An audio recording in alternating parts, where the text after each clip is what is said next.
You take a small pill every morning at the same time. You don't think about it much anymore.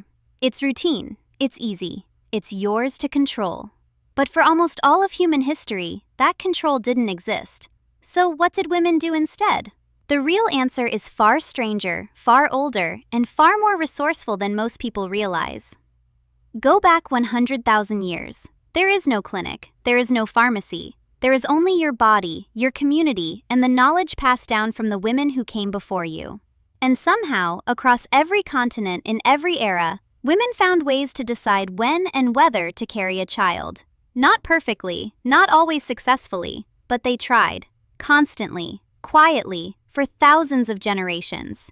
Anthropologist Sarah Blaffer Hrdy has spent decades studying this exact question. She argues that reproductive control is not a modern invention at all. It is ancient. It is instinctive. Female primates, not just humans, have long shown behaviors aimed at spacing births, delaying pregnancy, or even terminating one when survival odds were poor. Hrdy calls this maternal strategy, not maternal instinct. The distinction matters. Instinct implies no choice. Strategy implies calculation. And ancient women, it turns out, were calculating constantly. Consider lactation. Something as ordinary as breastfeeding carried a hidden biological function. Prolonged, frequent nursing suppresses ovulation. This is called lactational amenorrhea. Anthropologists studying hunter-gatherer societies, including the Kungsan of the Kalahari, found that mothers nursed their children on demand for years, not months. The result? Birth spacing of roughly 4 years between children. Not by accident, by necessity. A mobile, foraging life could not support 2 infants at once. So the body, shaped by generations of pressure, adapted a built-in delay. But biology alone wasn't enough. Ancient women reached for the world around them. In ancient Egypt, the Ebers Papyrus, dated to around 1550 BCE, describes vaginal suppositories made from crocodile dung, honey, and natron. It sounds strange today, but the acidic, sticky mixture likely created a physical barrier, blocking sperm from reaching the cervix. Crude? Yes. Useless? Not entirely. Some historians argue it may have functioned similarly to a primitive spermicide. In ancient Greece and Rome, one plant dominated the conversation: silphium, a now extinct herb that grew only along a narrow strip of North African coastline near Cyrene. Ancient writers, including the poet Catullus, referenced it constantly, and physicians praised it as a reliable contraceptive and abortifacient. Demand was so high that by the 1st century CE, Roman naturalist Pliny the Elder wrote that silphium had become almost impossible to find. It was harvested into extinction. Think about that. An entire plant species wiped from the earth because ancient women needed it that badly. Why does this matter? Because it reveals something modern textbooks often erase. Reproductive control was not a 20th century breakthrough. It was a persistent, universal human effort, stretching back further than written language itself. Move further back, into prehistory. There is no writing to consult, no papyrus, no pottery inscriptions. So how do researchers know anything at all? They look at skeletons. They look at tools. They look at patterns. Archaeologist and historian John Riddle, whose research focused heavily on ancient contraception and abortion, argued that oral traditions carried this knowledge long before anyone wrote it down. Herbal knowledge, passed from mother to daughter, aunt to niece, midwife to apprentice.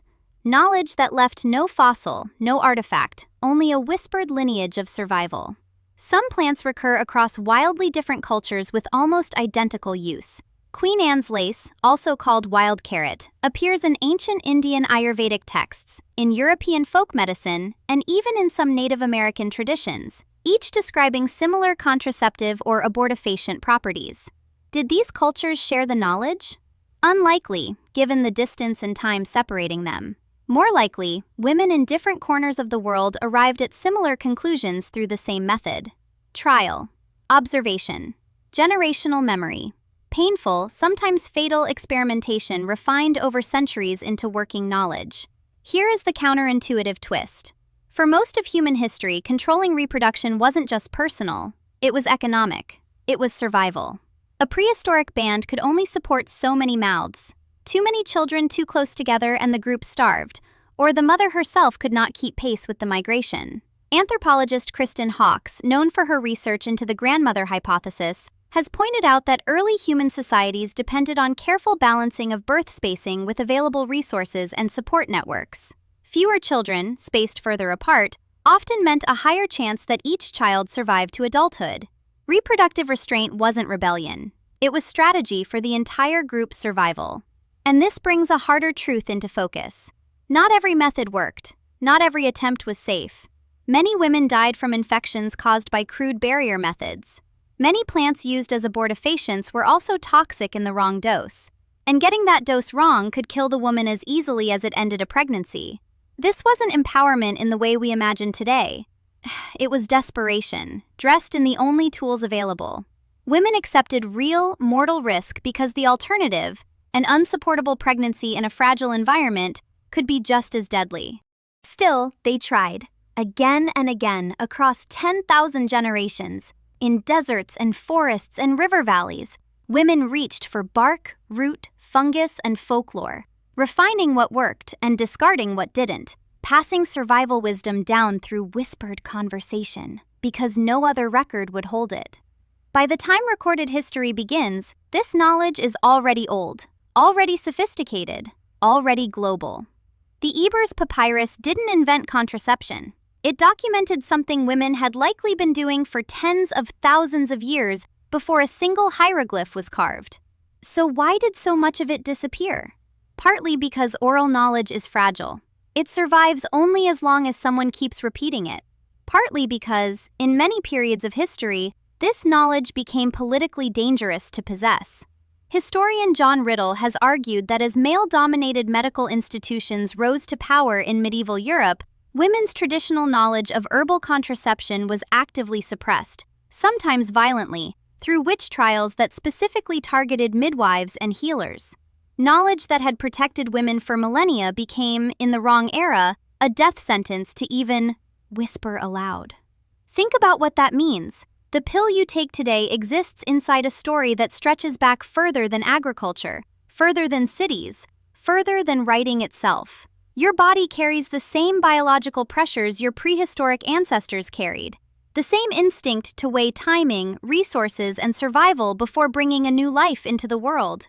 You don't think about crocodile dung suppositories or extinct North African herbs when you open your pill pack in the morning. But somewhere underneath that convenience is an unbroken chain of women who refuse to leave their reproduction entirely to chance. Women who experimented, who whispered secrets to their daughters, who paid sometimes with their lives for the right to decide. You take a small pill every morning at the same time.